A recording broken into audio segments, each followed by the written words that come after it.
I accidentally turned my sister's boyfriend gay. Now, he's after me. The summer house is the same as always. Creaky floors, too many people crammed into one space, and a fridge that somehow empties itself every few hours. I love it. It's tradition. But this year, there's a new addition to the chaos. Austin, Rebecca's boyfriend. I didn't expect much when she introduced him. Just another guy I'd have to tolerate for a few weeks, but to my surprise, he fits in effortlessly. He's funny, easygoing, and doesn't shy away from the pranks or dumb dares my cousins throw at him. He's also annoyingly good-looking, not that that matters. "So, Luke," Austin says, dropping onto the couch beside me after a long day at the beach. He's still damp, his hair a mess from the waves. "Rebecca tells me you're the troublemaker of the family." I smirk. "She says that, like, it's a bad thing." "She also said you're a flirt with everyone for fun." I glance at Rebecca, who's busy arguing with one of our cousins over a card game. "Gotta keep things interesting." Austin raises an eyebrow. "Even with guys?" There's something in his tone. Curiosity, maybe? I shrug. "Flirting's just words. Doesn't have to mean anything." Then, just to mess with him, I lean in a little, lowering my voice. "Unless you want it to mean something." I expect him to laugh it off or roll his eyes, but he doesn't. He just looks at me for a second too long, like he's trying to figure something out. Then finally he chuckles and shakes his head. "You're dangerous." I grin. "You have no idea." It's just a joke, just me being me, but as the night goes on, I catch him watching me, and for the first time, I wonder if maybe I've started something I shouldn't have. The bonfire crackles, casting everyone in shades of gold and orange. It's one of those perfect summer nights. Warm air, ocean breeze, the smell of burnt marshmallows. Everyone's relaxed, laughing, half paying attention to some stupid ghost story one of my cousins is telling. Austin's next to me, again. He always is. "So," I say, turning to him with a lazy grin, "didn't peg you for the type to get spooked by a campfire story." He scoffs. "I'm not." "Sure," I tease, shifting closer. "I saw you flinch." "I didn't flinch." I tilt my head, giving him a slow once-over. "You sure looked a little jumpy to me." Austin smirks, but doesn't look away. I've been pushing things further all week just to see how he reacts. Little comments, lingering looks, casual touches. It's fun watching him get flustered. I brush a piece of ash off his shoulder, letting my fingers linger just a second too long. "Don't worry," I murmur, voice low. "If you get scared, I'll keep you safe." Austin huffs out a laugh, shaking his head. "You really don't quit, do you?" "Why would I? You're too easy to mess with." "Yeah?" He raises an eyebrow. "And what if I messed with you back?" I pretend to think about it, then smirk. "I'd probably like it." His breath hitches, just barely, but I notice. He looks at me like he's trying to figure something out again, but I don't give him the chance. I nudge his knee with mine, casual but deliberate. "Relax, man," I say, leaning back and stretching my arms behind me. "I'm just messing with you." Austin exhales, glancing at me sideways. "Right." But he doesn't sound convinced. And for some reason, that makes my stomach flip in a way I don't want to think about. It's late, and the house is quiet. Well, as quiet as it gets with a dozen cousins under one roof. I'm in the kitchen, raiding the fridge for leftovers, when I hear footsteps behind me. "You always eat this late?" Austin's voice is low, amused. I glance over my shoulder. He's leaning against the counter, arms crossed, watching me like he's been there a while. "Gotta keep my strength up," I say, grinning as I take a bite of cold pizza. "Wanna share?" He shakes his head but doesn't move, doesn't leave, just stands there, watching. "You good?" I ask, waving a hand in front of his face. Austin blinks, like I just snapped him out of something. "Yeah, just thinking." "Careful, too much of that will fry your brain." He huffs out a laugh, but it doesn't quite reach his eyes. Instead, he keeps looking at me, lingering, like he's trying to figure something out. I should joke, break the weird tension, but for some reason, I don't. After a long moment, he clears his throat. "Rebecca's lucky to have you, you know. As a cousin, I mean." The shift catches me off guard. Thanks? He nods but still doesn't move, and for the first time I realize this isn't the first time I've caught him staring. I just didn't think too much about it, until now. At first, I think I'm imagining it. The way Austin always seems to be nearby. The way he finds reasons, excuses to talk to me. Sit next to me, brush past me in crowded rooms. But after a few days, I know it's not just in my head. At breakfast, he slides into the chair beside me, even though there are open seats across the table. At the beach, he picks my volleyball team, and when we win, he grabs my shoulder, squeezing a little too long before letting go. Even movie nights, which are usually a free-for-all, somehow ends with him sitting next to me on the couch, his knee pressing against mine. Maybe it's all a coincidence. Maybe I'm overthinking it. Then, later that night, I step onto the deck for some air, only to find him already there, leaning against the railing. He looks over when he hears me, then smirks. "Starting to think you're following me now," I snort. "Yeah, right." I drop into the chair across from him, stretching out my legs. "Didn't know this was your spot." Austin shrugs. "Didn't know it was yours either." Silence settles between us, the distant sounds of waves crashing against the shore filling the space. It should feel normal, comfortable even, but it doesn't, because he's watching me again. "What?" I ask, raising an eyebrow. "Nothing." He smiles slightly, but there's something else in his expression, something I can't quite place. Then, under the table, his foot nudges mine. I freeze for half a second, waiting for him to move it away. He doesn't. I could pull back, I should pull back, but I don't. Instead, I stay still, pretending I don't notice, pretending I don't feel the warmth of his skin against mine. And when I glance at him again, he's still watching me, waiting. I don't know what he's waiting for, but suddenly, I'm not sure if I want to find out. The bonfire crackles, laughter ringing through the night air. It should feel normal, another summer night, another round of dumb stories and burnt marshmallows, but it doesn't. Not with Austin sitting so damn close. I try to ignore it, try to focus on the conversation, the warmth of the fire, anything else. But then his arm brushes mine, just barely, just enough to notice. He doesn't move away. Neither do I.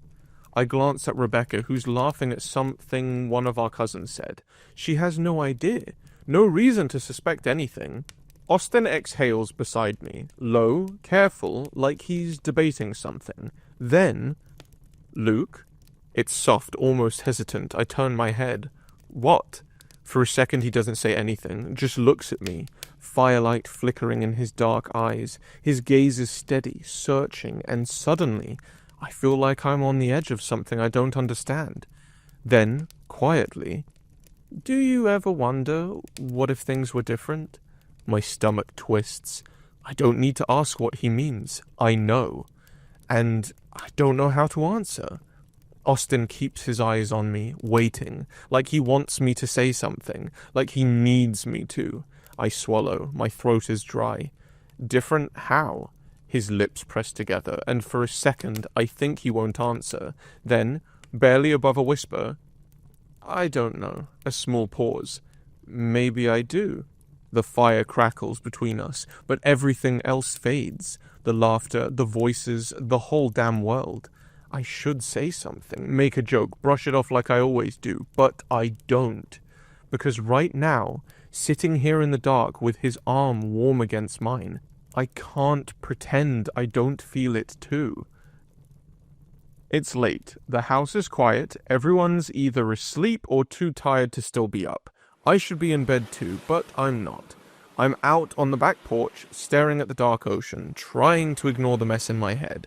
The door creaks behind me. I don't need to turn around to know it's him. Austin steps next to me, leaning on the railing. For a while, neither of us say anything, just the sound of the waves, steady and endless. Then he exhales. "Luke?" There's something in his voice, something tight. I glance at him. "What's up?" He doesn't look at me, just keeps his eyes on the water. I need to say something, and I don't know how. A weird tension pulls in my chest. I try to keep it light. Well, that's not ominous at all. Austin huffs a quiet laugh, but it fades fast. Then finally, "You're messing with my head." I blink. "What?" He shakes his head, jaw tight. "I don't get it. I was fine. I am fine, but then you..." He stops, dragging a hand through his hair. "I don't know. It's like I'm questioning everything now." My breath catches. I don't move. Austin finally looks at me, eyes dark and unreadable. I think I like you, Luke." It hits me like a punch to the stomach. I open my mouth, but nothing comes out. Because what the hell am I supposed to say to that? I tell myself it was nothing. A weird, awkward moment. One of those late-night conversations that don't mean anything in the morning. Except Austin didn't act like it was nothing. The next day, he's the same, mostly. Still easygoing, still blending in with the chaos of the house. But when he talks to me, there's something extra in the way he says my name. When he laughs at my jokes, it lingers a little too long. When he stands next to me, he's just a little closer than before. I try to ignore it. "Nice haircut," he says, plopping down beside me on the couch. I raise an eyebrow. "I didn't get a haircut." He grins. "Oh, guess you're just naturally this good-looking then." I freeze for half a second before I roll my eyes. "Shut up." He smirks, and when I stand up to escape whatever this is, he grabs my wrist. Just for a second, just enough for my skin to burn from the touch. "Relax, man," he says, low and amused. "It's just flirting." My own words thrown right back at me. I pull my arm away, ignoring the way my pulse spikes. I started this game, so why does it feel like I'm losing? I try to put space between us. Avoiding him should be easy. There are plenty of people around, plenty of distractions. But Austin doesn't seem to get the hint. At the beach, he finds me. In the house, he's always in whatever room I walk into. Even now, during another movie night, he's next to me again, his arm resting on the back of the couch behind me. "You've been dodging me," he murmurs under the cover of the loud action scene. "I've been busy," I correct. He hums. "Sure." Then casually, too casually, he runs a hand through his hair, stretching slightly, and his fingers graze the back of my neck. I tense. I know that move. I've used that move. I snap my head toward him. But he just smirks, eyes glued to the screen like nothing happened. I don't know what game he's playing, but I do know one thing. Rebecca is sitting on the other side, and she doesn't notice. "You're acting weird." Rebecca stares at me across the kitchen island, arms crossed, eyebrows raised. I grab a glass from the cabinet, keeping my expression neutral. "I have no idea what you're talking about," she scoffs. "Please, you and Austin are acting weird." I freeze for half a second before forcing a laugh. "Austin and I barely even talk." She narrows her eyes. "That's exactly what I mean. Last week, you two were glued to each other. Now, you can't even be in the same room for more than 5 minutes. Shit. I open the fridge, pretending to look for something.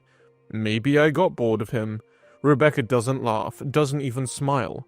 "Luke," her voice is softer now. "Did something happen?" I grip the fridge door a little too hard. Yes, something happened. And it's happening right now, and she has no idea. I plaster on my best casual grin and shut the fridge. "Nope, nothing happened." She studies me for another second, then sighs. "Whatever. Just don't be a jerk to him, okay? He really likes you." My stomach twists. I don't know what's worse, that she has no idea how right she is, or that I have no idea what to do about it. I can't look at Rebecca without feeling like the worst person alive. She's happy, really happy, sitting on the deck, rambling about some new job opportunity while Austin listens, nodding along, pretending he isn't stealing glances at me every time she looks away. I force myself to smile, to act normal, to pretend I don't notice the way his knee bumps mine under the table. "Luke, are you even listening?" Rebecca's voice snaps me back. She's smirking, nudging my arm. "You totally spaced out." Yeah, I heard you," I said quickly. "Something about business?" She rolls her eyes.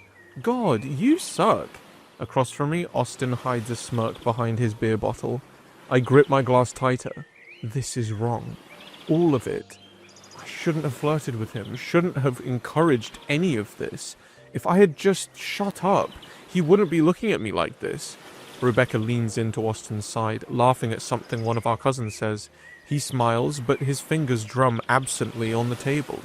A second later, he stretches, his arms moving behind her chair, and his foot slides against mine under the table. I jolt back like I've been burned.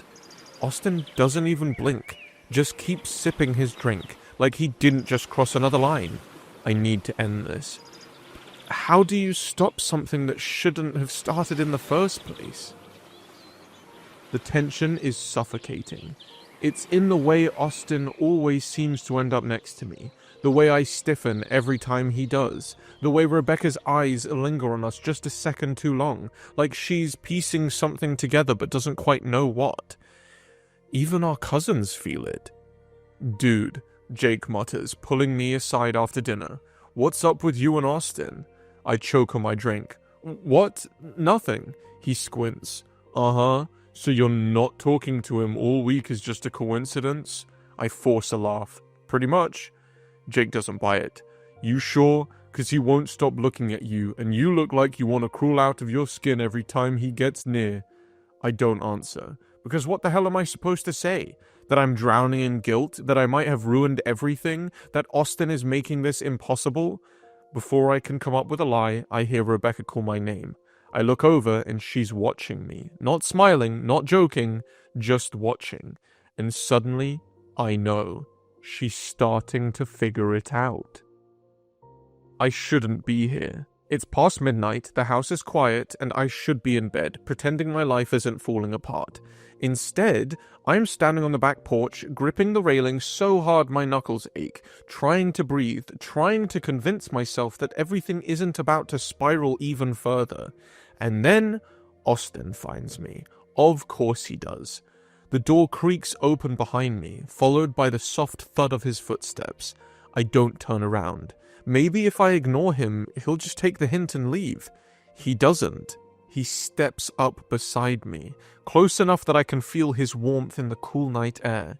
Neither of us speaks for a long time, the sound of the ocean crashing against the shore filling the silence. Then, "We need to talk," he says. "No, we really don't." My voice comes out flat, but my heart is anything but. It's a wild thing, hammering against my ribs like it wants out. He exhales, rubs a hand over his face. "Luke? Don't." I grip the railing tighter.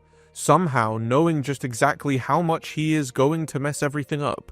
Just don't. "I can't stop thinking about you." His voice is raw, like he's barely holding himself together. My stomach twists. "Austin." "No, listen to me." He turns, facing me now, his eyes dark and searching. I've tried to push it down, ignore it, pretend it's just in my head, but it's not. It's you. It's always you. I whip around, breath unsteady. Do you hear yourself? Rebecca is inside, asleep, thinking you're still in love with her. His jaw tightens. I care about her, I do, but I don't... He swallows hard, shaking his head. I don't love her. Not like I should. A sharp pain cuts through my chest. This is too much, too messy, too real. I take a shaky step back. And you think I'm the answer? He moves with me, closing the distance. I don't know, but I know I want you. I suck in a breath because he's right there, so close. And suddenly the air is thick with something heavy, something electric. His gaze drops to my lips and I swear the world tilts. I should back away, I need to back away, but I don't. I can't. His fingers graze my wrist, the touch barely there, but it sends a jolt straight through me. I feel his breath, warm, unsteady against my cheek. Every nerve in my body is screaming. Austin, I whisper, but it doesn't sound like a warning, it sounds like surrender. His hand moves, slow and hesitant, until his fingers curl around the side of my neck. He's close enough now that I can count the freckles on his skin, close enough that if I leaned in just an inch... And for a split second, I think he's going to do it. That I'm going to let him. That we're going to crash headfirst into something we can't take back. Then, He stops. His grip tenses like he's forcing himself to pull away. My pulse is a wildfire, my body screaming at me to close the space, to just let it happen. But I don't, and neither does he. Because the moment we do, there's no coming back. He exhales sharply, dropping his hand like my skin burned him. Shit. He steps back, running a hand through his hair, looking as wrecked as I feel. I let out a shaky breath, trying to pull myself together, to remind myself why this is a terrible idea. We can't do this, I say, even though every part of me is still screaming for him. He nods, but his eyes say something else entirely. Something that tells me he's just as lost as I am. I know. His voice is hoarse, but tell me I'm wrong. Tell me you don't feel it.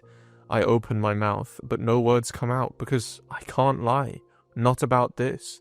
Instead, I shake my head, take another step back, and turn away. I don't hear him leave, but after a moment, I know he's gone. And I'm still here, heart racing, hands shaking, wondering how the hell I'm supposed to go back inside and pretend none of this ever happened. The house is quiet, but the weight of what just happened is suffocating. Rebecca locked herself in her room an hour ago. Austin left right after, looking like he wanted to say something to me but didn't. I just stood there, useless. Now I'm in the kitchen, gripping the edge of the counter, trying to make sense of everything. The breakup was bad. Rebecca's voice still echoes in my head, shaking, desperate. Why? What changed? And Austin's answer? Calm, steady, honest. I can't keep lying to you. This isn't fair to either of us. He never mentioned me. Never said why he suddenly couldn't do this anymore, but Rebecca isn't stupid. She knows. I hear footsteps, a door opening, then a voice. Luke? I turn. Rebecca stands at the entrance, eyes red-rimmed, arms crossed. I brace myself. You knew, didn't you? My stomach drops. Rebecca. She lets out a humorless laugh, shaking her head. God, I feel so stupid. I take a step toward her, but she holds up a hand. Don't. Her voice cracks. Just tell me the truth. Were you in on this? I don't know how to answer, because the truth, I don't even know anymore. That night, I find Austin outside. He had texted me earlier to meet me one last time to sort out whatever this was. I shouldn't have come. I know, but yet I did, because when it came to him, I couldn't stop. He's sitting on the porch steps, staring at the ocean like it holds all the answers he's looking for. I should walk away. Instead, I sit next to him. For a while, neither of us speaks. Then, she hates me, he mutters. I swallow. She's hurt. He exhales sharply. I didn't leave her for you, you know. I flinch. I know. A beat of silence, then... But do you? I stiffen. What? He finally looks at me. Do you hate me for this? I want to say yes. I want to say I wish this never happened. That I don't think about the way he looks at me. The way my pulse jumps when he's close. But I can't. Because the truth is, I don't hate him. And that's the part that scares me the most. We knew we could no longer go on like this. She had the right to the truth. Rebecca sits across from me, arms crossed, eyes unreadable. Austin and I spent the last 20 minutes explaining how this wasn't some plan, how I never wanted this to happen, how he realized something about himself that had nothing to do with me. She listens, quiet, too quiet. Then she exhales, shaking her head. I don't know what to say. Neither do I. She looks at Austin. You could have told me sooner. He flinches. I know. Her eyes flick to me. And you? She hesitates. Did you want this? My throat tightens. No. She raises an eyebrow. I sigh. I don't know. She lets out a humorless laugh. Great. I lean forward.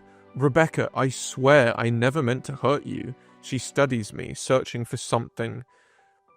I believe you. Relief washes over me until she adds, but that doesn't mean it didn't hurt. I nod slowly. I get that. She looks between us, then shakes her head again. I just need time. It's not forgiveness, it's not a promise that things will go back to normal, but it's something, and right now, I'll take it. Austin finds me later, hands shoved in his pockets. So, he starts. So, I echo, leaning against the porch railing. He exhales. That was intense. I huff a laugh. Understatement of the year. Silence settles between us. Rebecca knows. It's out in the open. Now what? Austin clears his throat. I guess this is where we figure out what happens next. I stare at the waves. Do we have to? Because honestly, I don't have an answer. He nods. Yeah, me neither. I hesitate. Do you regret it? His gaze lingers on me. No. You? I let out a slow breath. I don't know. It's complicated. I don't regret what we had, but I do regret how we got here. Austin studies me. So what now? I think about Rebecca, about him, about us. We take it slow, I say. No pressure, no rushing, just because things are messy. He watches me for a beat, then nods. For the first time, there's no urgency, no weight, just the truth. And for now, that's enough. The last night of summer always feels a little bittersweet. We're all on the beach, sprawled out on blankets, watching the sun drip below the horizon. Someone's playing music from a speaker, and our cousins are laughing, tossing a frisbee back and forth. It almost feels normal, like nothing's changed. But it has. Rebecca sits a few feet away, wrapped in a hoodie, staring out at the ocean. She's been quiet tonight, but not in the same way as before. Not cold, just tired, still healing.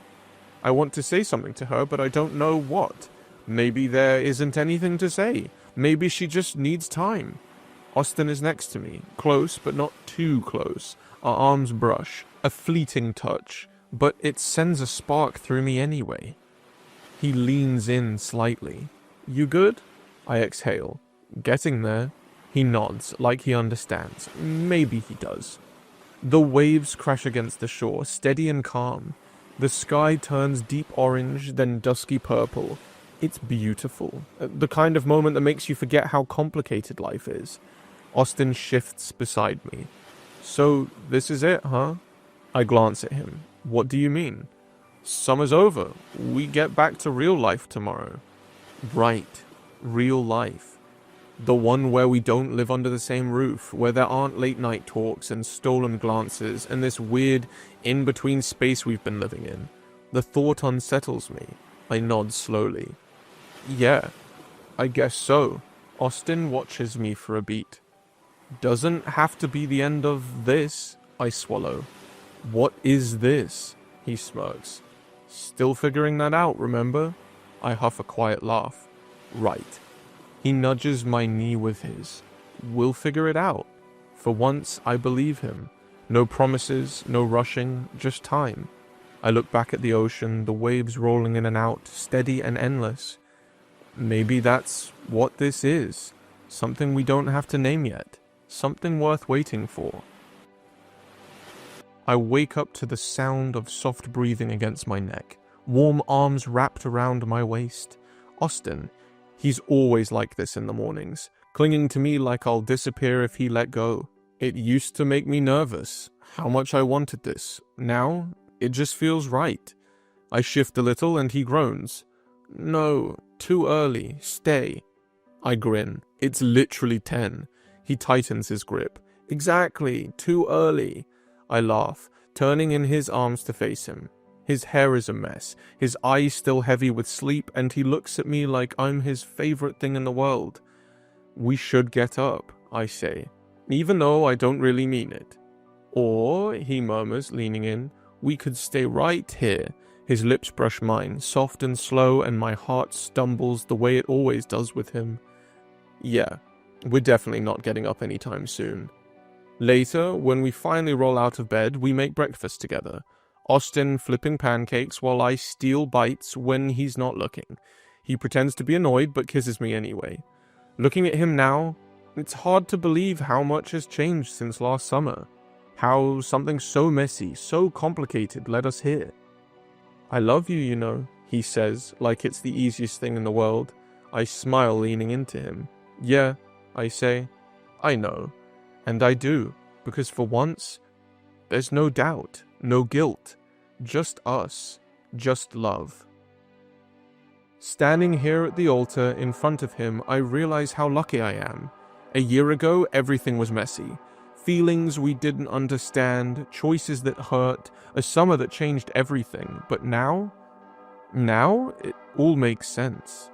Austin looks at me like I'm his entire world, and I know I'm looking at him the same way. Rebecca stands beside me as my best woman, smiling, truly happy. Her fiancé, Austin's best man, grins like he's in some inside joke.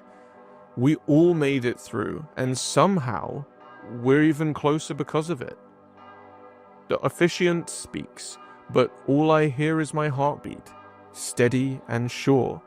I take Austin's hands, ready to promise forever, because after everything, we found exactly what we're meant to be. Do you have a crazy summer story? Thanks for watching. Consider subscribing to become a part of our Rainbow Force, and stay wholesome.